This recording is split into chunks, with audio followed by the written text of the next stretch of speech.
umwana w'Imana.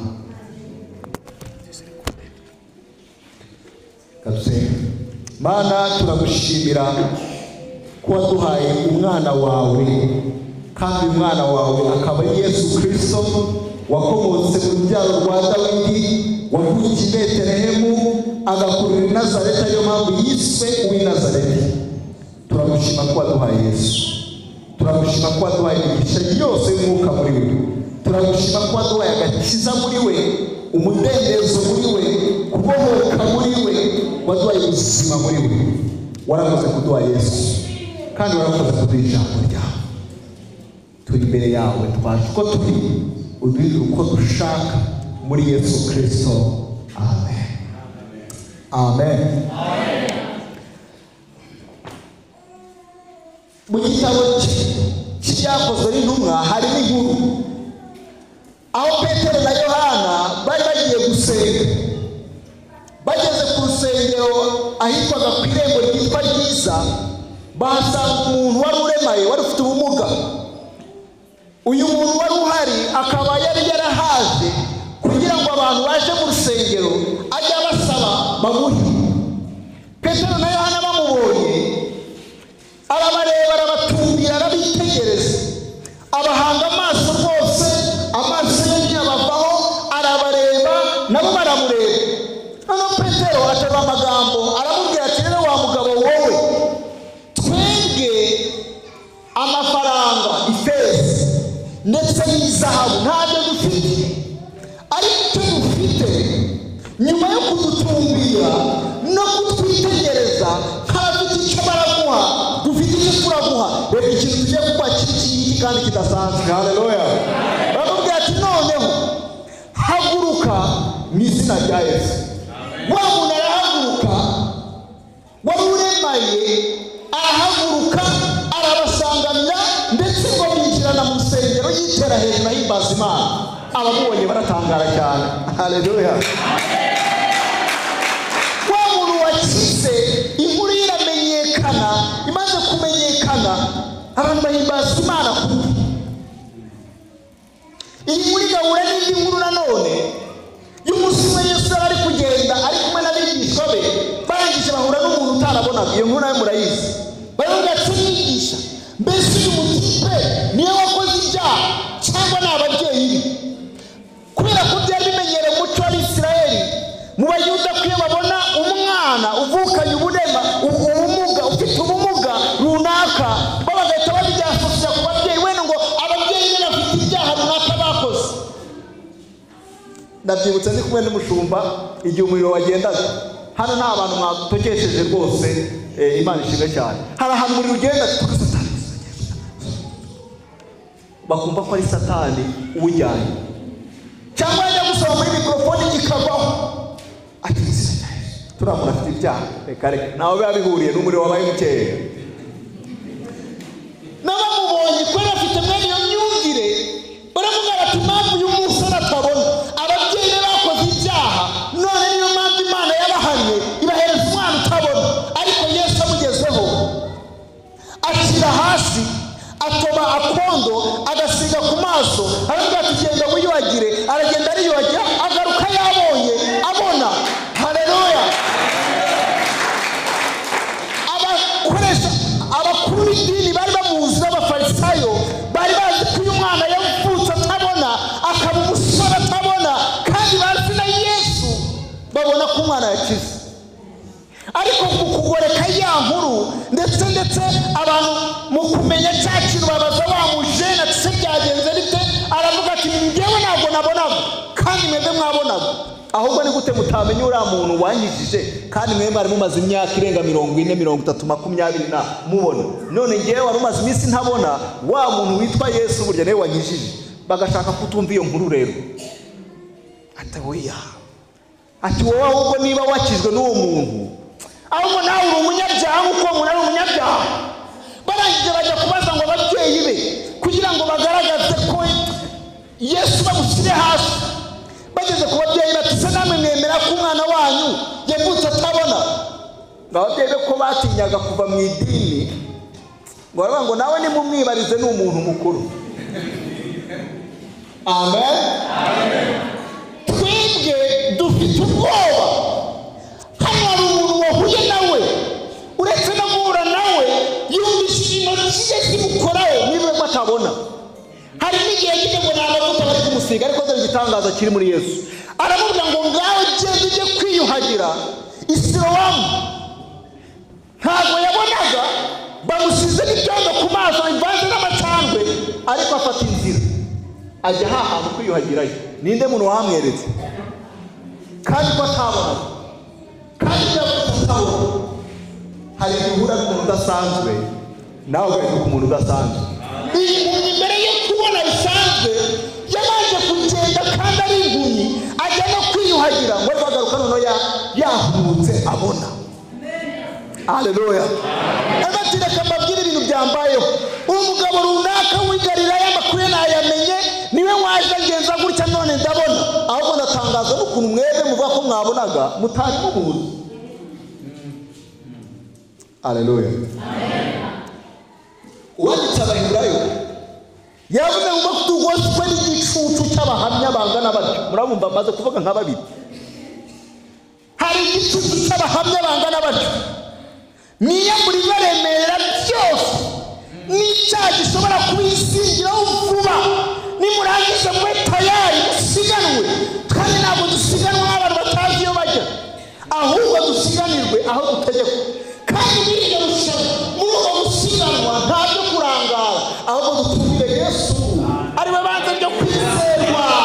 Uriya ariwe gusohoza rwose, uriya wihanganiye byose, agahabwa izina risumba ayandi, aba ariwe dutumira wenyine. Haleluya. Ndagira ngo tuganire ku kintu cyitwa kubohoka, ariko kubohoka kuva muri Yesu. Haleluya. Kubohoka tuvuga ko ibintu bitatu gusa, asigaye dufite turekeraho bizana kubohoka.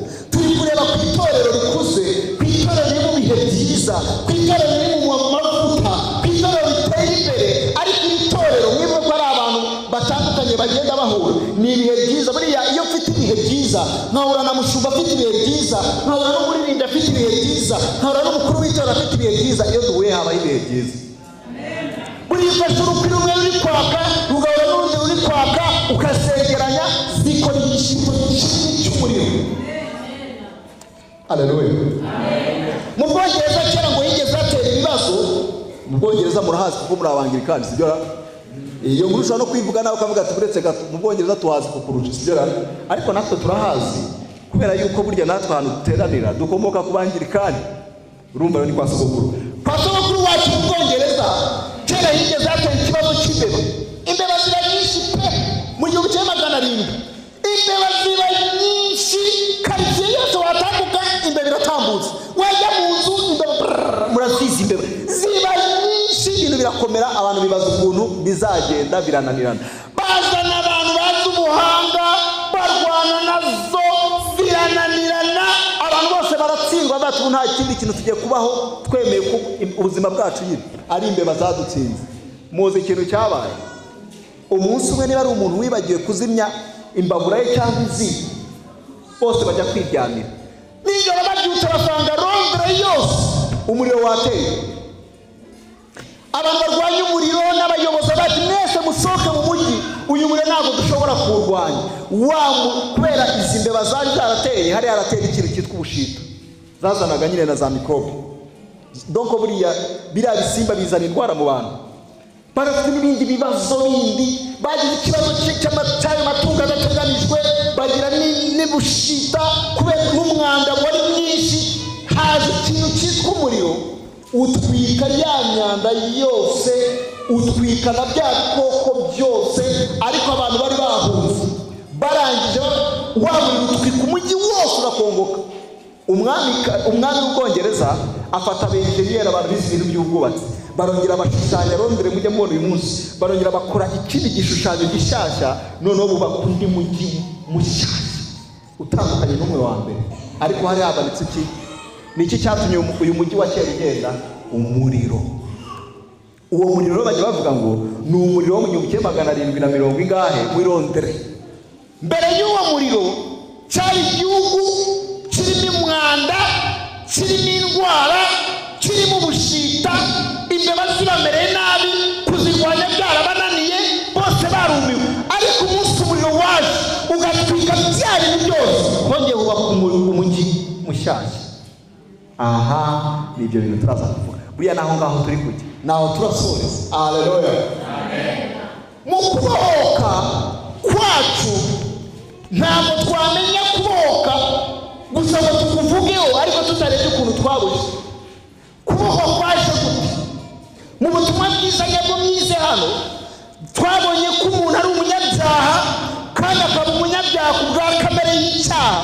Aravuga ngo ni icyaha cy'inkomo, ahubwo turi abanyabyaha kuko twinjiyemo n'umutima w'icyaha, umutima wa kamere.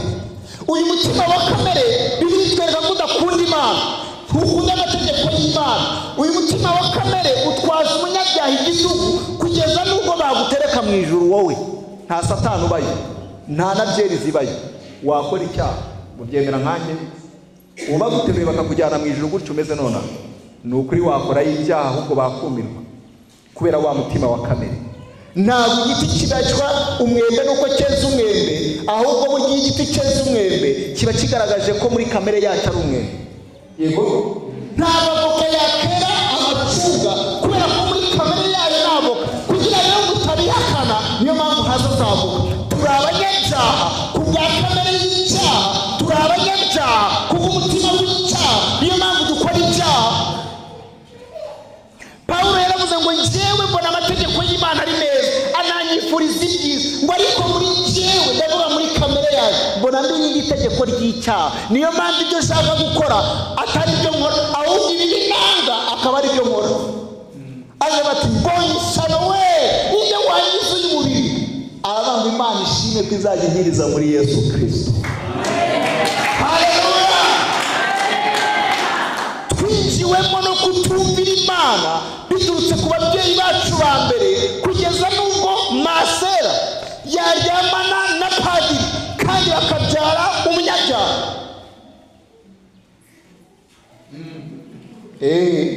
Kugeza n'ubwo papa yashaka mutagatifu Margarita, tukabemerera nyir'ubutungane na Margarita, bajya kubyara bakabyara ibandi ryatari umunyabyaha. Muzareba umwana mutoya, umwana mutoya ari mama we ni umunyabyaha mukuru, agakubita ku kabona ati we muturage uranduma wowe, akanyabyaha gato kagahita gaseka.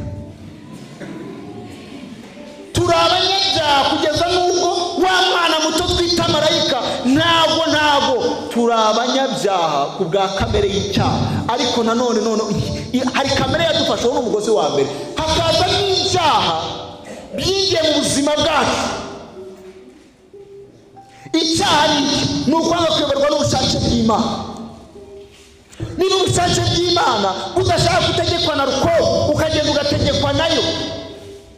Buriya mu bishyimbo habamo rukoro, ntabwo ukeneye kunywa za konyage kugira ngo igifu cyawe gishobore gukora neza, ahubwo iyo hagiyemo konyage igifu cyawe gikora nabi, kubera ko habagiyemo rukoro itari ku rwego igifu cyawe gikeneye. Mu gitondo ukabyuka kandi wumva warwaye ubuzungu. Cya kibazo kiturimo gituma n'umuntu atanyurwa n'umugore umwe, akumva ashaka undi, akumva ashaka umugabo urenze umwe. Gituma ndetse umuntu yumva kubera ko ari mugufi akajya gushaka n'uburyo yaba muremure. Umuntu akaba yigikara ariko Imana yamuremye akumva ntabwo bihagije, hari ikindi kintu yashyiraho. Ugasanga umuntu n'inzobe niko Imana yamuremye, nibwo ruhu rwiza afite, ariko arashaka n'akandi kantu. Ngo ari amavuta abazungu bigeze bakora kera, ngo bayandikaho ngo aya mavuta yaguhindura ku buryo yahindura n'umwirabura umuzungu. Mba nk'ako kantu. Kubera kutanyurwa, imitima yacu idafite Yesu, idafite Imana, harimo umworera munini. Kubera wamworera byari mu gukora burya no kugira ngo turebe ko twakuzuzamo. Tunashaka baho, reka mwe bitingesha, wakubitamo ukumva amahoro wapi akabura. Ndumashaka kunezera, umuntu akajya mu busambanyi, burya bagenda pakira muri wa mworera uri muri we, agashyiramo urwango kuba turiya muntu ugenda akanarwana, agashyiramo abagore babiri, agashyiramo abagabo benshi, agashyiramo ubusambanyi, agashyiramo urwango, agashyiramo amoko, agashyiramo reka da. Kandi ibintu ukuntu bimeze muromorera ukuntu hameze ni nk'umuriro, ntabwo ashobora guhaga, ahubwo gushyiramo niko birushaho kukubwira ati manibindi kandi amaherezo y'ibi bintu ntabwo ari ubugingo buhoraho, ahubwo ni ukurimbuka guhoraho. uko niko kuboha dufite. Bantu bagiye babohwa n'ibintu by'amategeko. Hari n'abantu baje mu Kristo, bageze mu Kristo bashaka kuzana n'imico yo muri za karitsiye babyita ubukristo. Ndashimishijwe hano n'umuntu nabonye uririmba yambaye ipantaro harya uri biriya bintu rwose njye nshimishwa n'ibintu akenshi umuntu atatekereza. Uriya muntu wambaye ipantaro yanshimishije n'uriya mutipe wateye indirimbo. Wabonye korali aririmba muri mwayibonye mwebwe? Korali nyinshi usanga abagabo sinzi iyo twagiye n'abasore nani bateye akayobora indirimbo agahamagara n'uriya muntu barutanomayo kandi akamusubizayo neza cyane.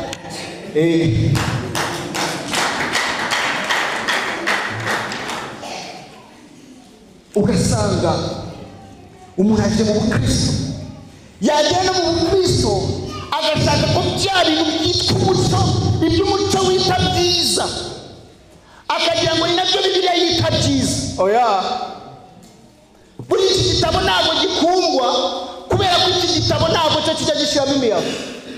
Iki gitabo cyakubwira ngo ibi ni icyaha, ni nayo mpamvu aricyo gitabo cyakunze kurusha ibindi kandi kiba n'igitabo cyarwanyijwe kurusha ibindi. Ni igitabo kigura amafaranga make cyane, 15,000, kubera ko impapuro zikigize ziva muri Brazil honyine kikandikirwa muri Korea. Muri Afrika nta mashini wabona yakora uru rupapuro. Ibundi iki gitabo cyakaguze hagati y'300 n'500, ariko bazakigurisha 15,000. Urumva ko gihe cyose cyane. Ibindi 350 hari abantu b'Imana bamaze kubohoka, burya baba barayagutangiye. Wewe kwa kugira ngo 15 urumva ngo iki gitabo kirahenda, kandi mu buntu bw'Imana hari abantu bagutangiye 350 440.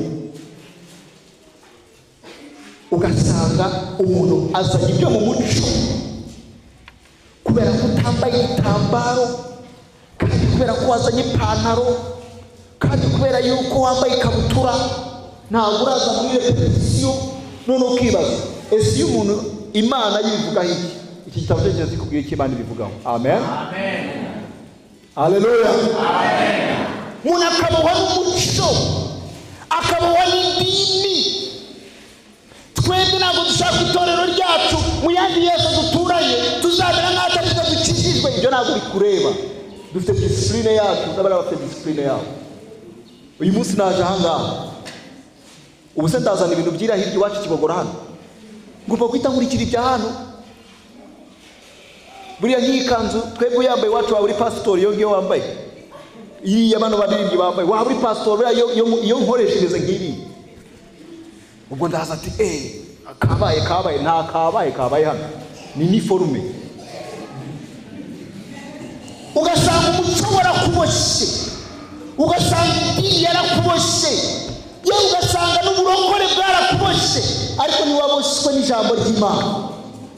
Keneye kubohoka. Kubohoka ni ikintu cy'ingenzi ku muntu wese avuga ko ari mu rugendo rujya mu ijuru. Kubera Bibiliya yaravuze ngo umwana n'ababatura nibwo muzamubatura by'ukuri. Ntabwo ari idini ni kubatura, ntabwo ari metodiste ni kubatura, ntabwo ari anglikani ni kubatura, ntabwo ari pastor na kubatura, ntabwo ari numva ku rumogi. Oya, ahubwo umwana nakubatura nibwo uzawubatuwe by'ukuri. Haleluya. Hari ibintu byatubase byo birahari, kandi ibyo bintu ntabwo biri mu buzima bwacu bifite amaherezo meza. Nicyo nshaka kuvuga, biri mu buzima bwacu bifite amaherezo mabi. Ariko uyu munsi Imana irakubwira ati uretse gatoya mbaze mubwire, ndashaka kubohora, ndashaka kubohoka. Itorero ntabwo rizatungana umuntu umwe ku giti cyiwe adatungana. Umuntu yaravuze kugira ngo yaravuze ati ngewe umujyi wa Paris ni munini cyane uto Rwanda menye uteranije na za Burundi, tigiye mu mayinota 15 uyu mujyi wose nawo kubura abantu bose. Ati byagenda bite? Ati ibintu byoroshye. Umuntu wese uri Paris afashe umukubuzo agakubura imbere ye, iminota 15 twaba tuyirangije. igitekerezo cyiza cyane. Ngiye wambwira ngo muhura ahantu hose ntabwo nazabivamo, ariko gutungana buri wese akoza bita bigenda neza. Iri torero rizajya mu byutse gute, rizajya mu mbaraga gute? Ni igihe umuntu wese muri twebwe azajya mu mbaraga, ni igihe umuntu wese muri twebwe azabohoka, ni igihe umuntu wese muri twebwe azashobora kuba mu mwanya we neza, ni igihe umuntu wese azakora inshingano ye anezerewe mu mwami Yesu. Noneho twese twahura umuriro ukaka sasa. Haleluya, amen. Petero yabonye Yesu, yabanye na Yesu. Reka muvugeho gatoya. Petero na Yohana na Yakobo bari bafite amakuru kuri Yesu abandi bantu badafite. Dore ukuntu byagenze. Umunsi umwe yajyanye nabo bazamuka umusozi bajyana gusenga. Petero na Yohana na Yakobo barasinzira. Bageze nijoro ntibamenye ibintu byabaye. Niba Petero yarakangutse agiye kubona abona Yesu yageze mu bwiza, abona na Mose ari kuganira nawe, abona na Eliya ari kumwe nawe. Petero no kuvugishwa ati hari ibintu mbonye shani mubyuke mbereke. Arabarabira ati umva rero Yesu twabafashe, mwari muzi ko mwatwiretse, turakunda kudusuta. Akazu ka mbere karaba ka Mose, akazu ka kabiri karaba ka Eliya, akazu ka gatatu karaba ka Yesu. Kubera ukuntu mbona burya udasanzwe kandi ibi bintu biryoshye, twigumire hano ntabwo gusubira muri karitsiye. Petero yagiraga umugore n'abana, arabasiga kwa ko yarungurutse kuri Yesu ari mu bumana. Haleluya. Yamwitegereza avuga ati yo burya wa muntu tubana niko yabimeze. Kubwiyo mpamvu nta bintu byo gusubirayo. N'utuzu dutatu none ukibaza se bo bari kubahe ko tuzu twari kuba tubaze kubakwa ari dutatu. Mu gihe Petero akivuga gutyo igicu gitatu kirabakingiriza. Bumvijwe muri cya gicu rivuga ngo nguyu mwana wanjye mumwumvire. Imana yakoze intervention kuko Petero yibwiye ibintu bitari byo. Petero yaravuga ati nababonye Mose yumvaga bavuga yuko yazanye amategeko yanapfuye ari Imana yamwimye, none ndamufashe nguyu hano. Eliya n'ingeso zawe ngo wagenze nawe ndagufashe ndakubonye hano. Na Yesu twagendanaga nigeze kuba kuri Mesiya ntari mu mwuka, uvuga ko ari umwuka umishuri ariko numva nta kintu cyabaye, ariko noneho ndabyiboneye. Turaguma ahangaha. Imana data niho kuba ati Petero we wigereranya ibintu bitagereranywa. Mose agaragaza amategeko, Eliya agaragaza ubuhanuzi. Bibiliya ivuga ngo iki? Kuko amategeko n'ibyahanuwe, amategeko yazanwe na Mose, ariko umuntu n'ukuri byazanywe na Yesu Kristo. Bamwumvishije wigereranya ibintu bitagereranywa. Mose yazanye amategeko y'Imana burya berewe icyo. Reka mvuge ibintu bitatu. Cyane ni ukugaragaza kwera kw'Imana. Icya kabiri ni ukutwereka ubuzima tugomba kubaho. Icya gatatu ni ukutunaniza kugira ngo duhamagare Imana ko twananiwe maze Imana izitwikirize. Wigereranya Mose wazanye amategeko, cyari cyari n'isi amategeko ataraza ntawe kibarwaho, ariko amategeko aje icyaha kirahembuka kibaho. Impamvu zingo ntugasamba, uzi ko gusambana ari icyaha, nuko itegeko ryakubwiye mu iki gitondo ryanakubwiye kera ngo ntugasambane. Kera utarabimenya byaraho waba gusambanya ariko ntabyuzi. Yohana avuga ngo ibimuzuye Yesu nibyo twahaweho, ni ubuntu bugeretse ku bundi. Petero wigereranya Yesu n'ubuhanuzi, n'umuhanuzi. Wigereranya Imana n'amategeko, wigereranya Yesu na Musa.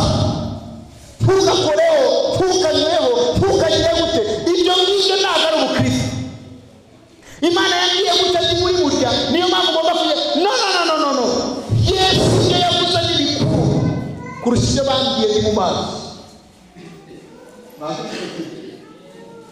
Hari igihe uhura n'abakristo mukaganira, aho kuvuga ibintu birimo hano ukumva barivugira amasezerano bahawe biciye mu bantu tuzi bashobora no kuvangiza.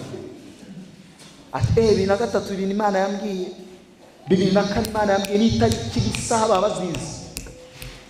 Buriya ngiye nibuka amayerekwa cyane kurusha ubuhanuzi, ariko Imana ni nziza. Umuntu mwegeza ampanurira ndamubaza ati mbwira ukuntu byagenze, arambwira.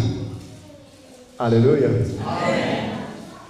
Buri Imana iri kuvugana nawe ntago ari we. Ubu ni musiko ndi kubwiriza, ubu ndi kuvuga nkanjye. ariko uwo uri kuganira n'Imana ambwiye nsanga ibyo yahanuye, ambwiye ibyo yeretswe, numva icyo Imana yambwiye, kuko ninjye Imana yabwiraga.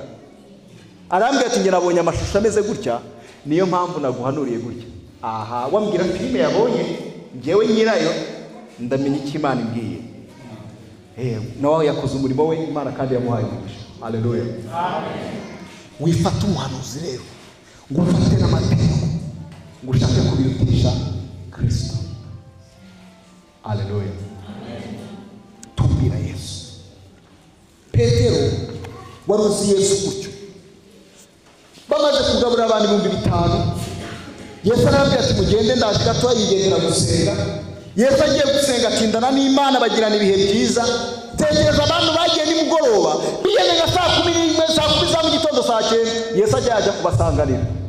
Abandi nabo bari mu mazi, bari aho ngaho, bagiye kubona abantu murema agenda hejuru y'inyanja, kandi azarasanga bakimubona ati barabigize ko hano hantu bajya guhaguruka kwaba ibundi abahungu n'amagini batangira kumwita umuzimu.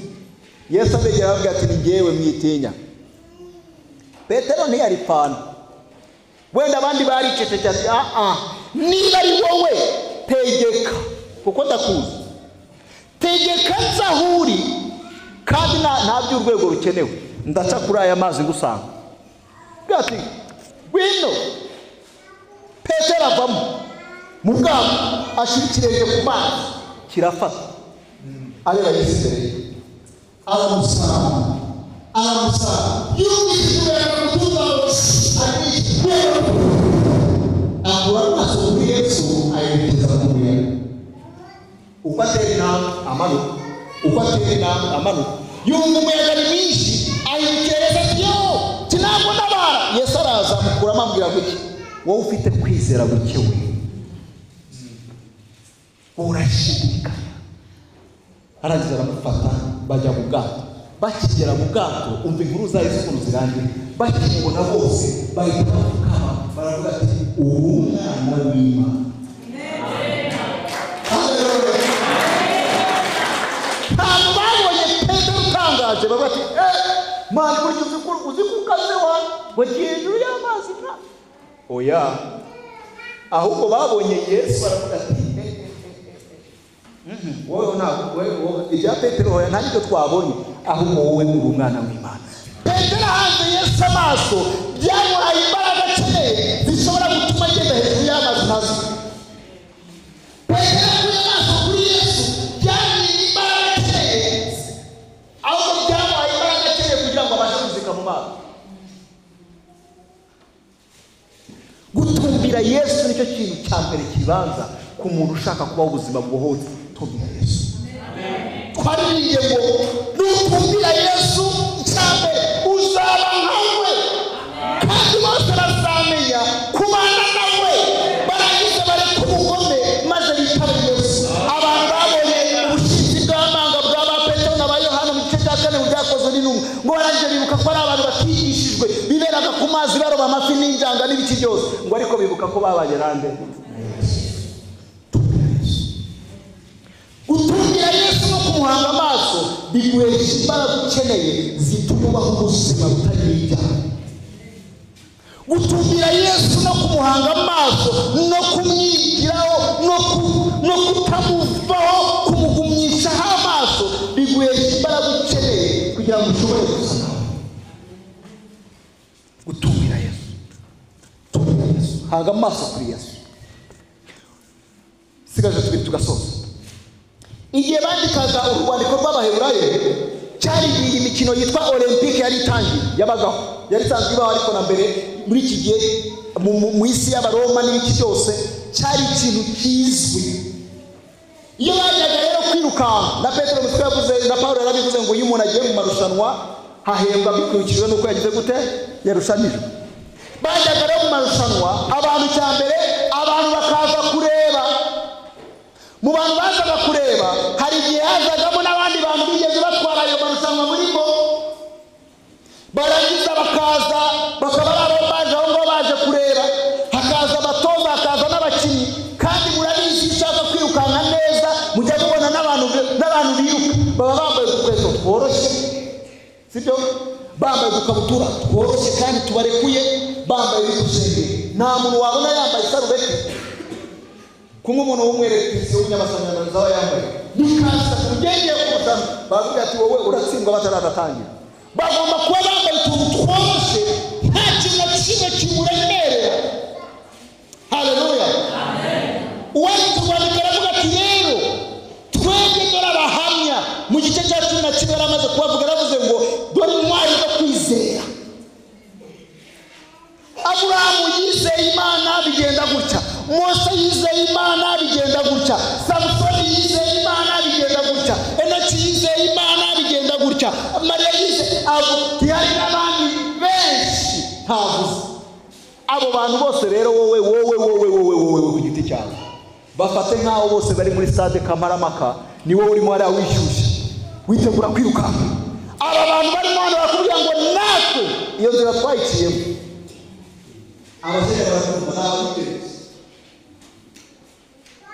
Baburamu n'agace ba mbere bakijijwe sibyo n'abaritwe ba mbere bakurikiye Yesu nta nubwo ari natwe ba nyuma.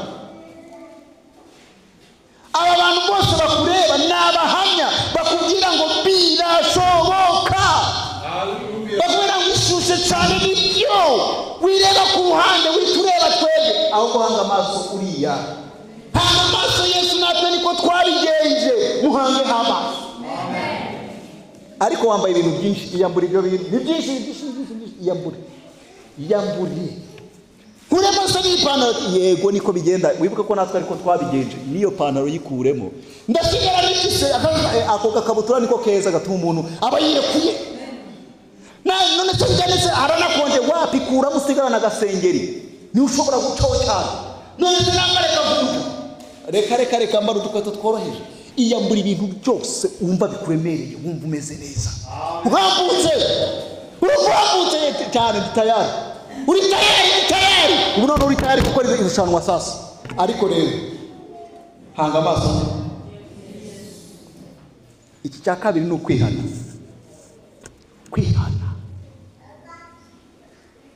buriya iyo nibereye mu masengesho meze neza mba numva no mu mutima noroshye mujya mubyumvara abakirisitu mwese muri hano.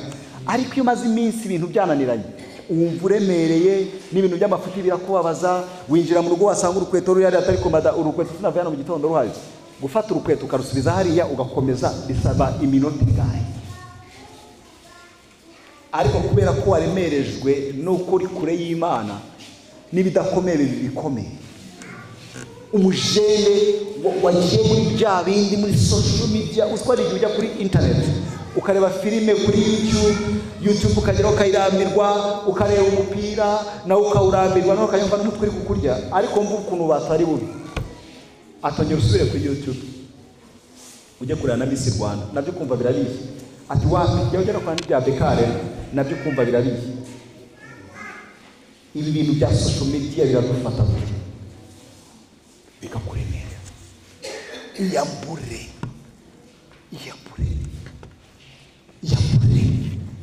impande. Hari ibintu biri mu buzima bwawe Imana idashaka. Icyanyuma ni ugusenga.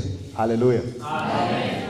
Urugero twabonye kuri Yesu yamaze kubaza abantu 5,000 bamaze kumererwa neza abwira abigishwa ati mufate intonga mutera igisigaye nta mpamvu yo gupfusha umutungo gusa haba intonga 12 kandi bari 12 wenda buri wese yatanye kamwe niko watekereza. Aragira ati none rero tutaza kugenda mukagenda mumbwira amakuru ntashaka kumva ni mwe mugiye ndaje ndabaza umuragenda avuga ati ariko Yesu uwo muhatari twagabuye ndumva neza akaboko kari kundya ari ubukwe twiye tujyamo n'aba bahungu bwa Sophie dukora akazi ashize iminsi twese twaduhura twatega amakese menshi buri wese yavuga ngo mwese twakoze akazi gakomeye ngo ndikumva ngo hano handya. Yesu yarabyanze ahubwo Yesu isigarana na papa bari kuganira. Haleluya,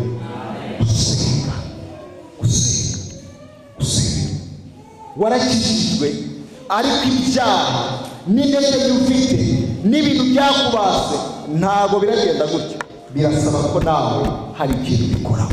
Ndabizi ko mwagize agakiza n'ubuntu ariko kuba umwigishwa wa Yesu byo ni ikiguzi. nk'uko udashobora kubwira umuntu ngo nkorera pompaje nindangize ngewe nzabije, ni nako utabwira umuntu ngo ngende usengere uza kunyibuka unsengere. Wapi, amasengesho agira imbaraga nayo wisengere. Noneho wowe twebwe tukakunganira wisengere. Nushaka uzagenda uryame, twese tugende dufate na iminsi 7 tugusengera, wowe udafata intambwe ntabwo bizakunda. Kandi twese dukwiye wowe amaso asenga bizakunda. Haleluya. Amen. Yesu arashaka ko mwongera kubana muri cya cyumba kibanga, uva mu rusaku ukaza ukamwegera, waza ukamubwira ati rero mwami Yesu, dore ndi hano, dore iki kintu kirandemereye kandi kukikuraho byarananiye, wamfasha iki kintu kikagenda. Dore urugo ndimo, dore ukuntu bimeze, wamfasha bikagenda gutya. None se ko njye meze gutya, undi hanjye wowe urashaka iki? Kuko watindanye na Yesu aravuga ati iki nicyo nshaka, iki siyishaka, ngaho iki gikureho. Ukeneye umuriro nk'umwe watwitse i Londres kugira ngo ibintu byongere bibe bizima. Uwo muriro ni Umwuka Wera. Haleluya. Haleluya. Tugiye kujya kwigabura mu kanya, reka dufate iminota 5 nyuma yo kumvira ijambo dusenge. Ubuzima bwawe ntabwo buhagaze neza, hari ibintu bikuboshye. Kugira Yesu ati ngiye kujya kwigabura, ariko ndashaka iki kintu gikura mu buzima bwawe. Mu yandi magambo wihane, ubwire Imana ngo aha na hano na hano na hano nagucumuyeho, amategeko yawe ntabwo nayagendeye uko bikwiriye, nabaye umunebwe, ariko ndashaka kongera kuguhanga amaso, ndashaka kwigiraho, ndashaka kugira, ndashaka gusa nawe.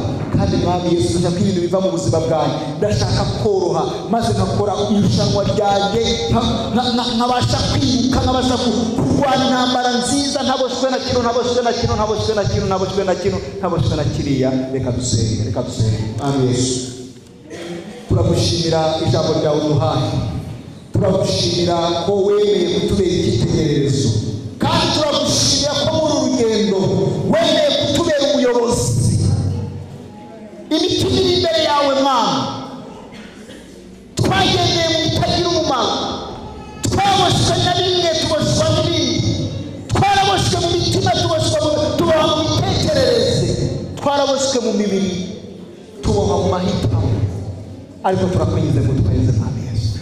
Nutweza niko turera, nudukomeza niko dukomera, nutubohora niko tubohoka, nuturuhura ibituremerera niko turaruhuka. Kandi ubure mu mitima, tanga kuruhuka mu mitima, tanga kuruhuka mu bugingo, izina rya Yesu. Twibereye ubwiza bwawe Mana, tuje twihanye mu mitima yacu, turakwinjiza ngo tubohore, turakwinjiza ngo tubemere ibihe byiza.